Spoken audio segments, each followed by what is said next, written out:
ඉතින් කතා කරන්න යන්නේ අලුත් නවල් එකක් ගැන. ඉතින් මේ නවල් එක කොහොමද අපි ඔන්ලයින් කියවන්නේ කියලා. ඉතින් මේක ෂෝට් ස්ටෝරි එකක්. ඉතින් මම ඔයාලට කියලා දෙන්නම් කොහොමද මේක ලේසියෙන් කියවන්නේ කියලා.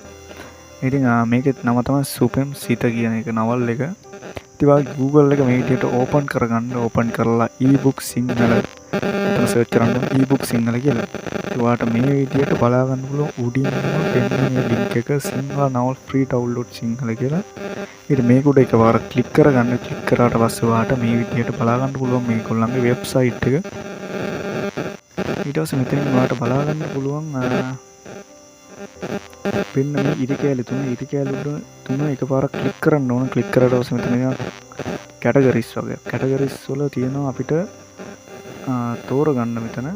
ඉතින් කැටගරි වල තෝරගන්න ඕන අපි මෙතන පල්ලෙහාට ගියාට පස්සේ ෂෝට් ස්ටෝරි කියලා එකක් තියෙනවා. ඉතින් ෂෝට් ස්ටෝරි ක්ලික් කරගන්න ඕන. ක්ලික් කරාට පස්සේ පල්ලෙහාට ගියාට පස්සේ මේ විදිහට බලන්න සුපෙම් සිත කියලා නවල් එක. ඉතින් මේක උඩ එකපාරක් ඔයා ක්ලික් කරගන්න ඕන. ඉතින් ඔයාලට මේ විදිහට කියවන්න පුළුවන් සුපෙම් සිත වෙන්න මේ තියෙනවා. වෙන්න මෙතන තියෙනවා පාර්ට් එකේ ඉඳලා පේජ් තියෙනවා 4. අද බලමු කීයක් තියෙනවද කියලා පේජ් 12 13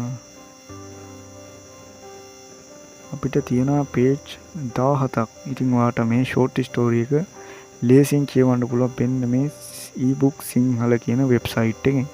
ඉතින් මේක ෂෝට් ස්ටෝරි එකක්. මේක ඊගාගෙම ඩවුන්ලෝඩ් කරගන්න බෑ PDF එකක් විදිහට.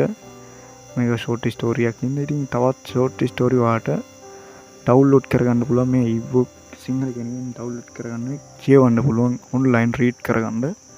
ඉතින් මෙතන තවත් ඔයාලට බලා ගන්න පුළුවන් තවත් කැටගරිස් තියෙනවා මේ විදිහට.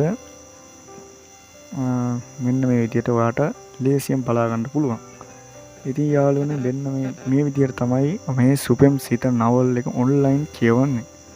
ඉතින් මේ වීඩියෝ එක හොඳ නම් ලයික් කරන්න, කමෙන්ට් කරන්න, අනිත් කට්ටියන්ට බලන්න ෂෙයා කරන්න. මේ වගේ වීඩියෝ බලන්න SNG+ YouTube channel එක subscribe කරලා එකතු වෙන්න. ඉතින් මේ සුපෙම් සිත නවල් එකේ link එක මම description එකෙන් දාලා තියන්න පල්ලෙහෙන්. එතනින් ගිහලා ඔයාලා මේක ඔන්ලයින් කියවන්න පුළුවන්. ඉතින් අද ගිහින් නැවත අලුත් වීඩියෝ එකකින් හමු වෙමු. සුබ දවසක්.